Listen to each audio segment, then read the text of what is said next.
Shahbag block হয়েছে প্রিয় দর্শক, দেখতে পাচ্ছেন দেখেন শাহবাগ ব্লক হচ্ছে, চারপাশে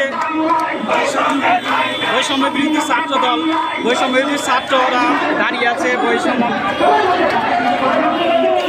চাকরির বয়স 35 করার জন্য চারদিকে ব্যারিকেড দিয়ে বসে আছে শাহবাগ মোড়। দেখেন চারদিকে দেখেন।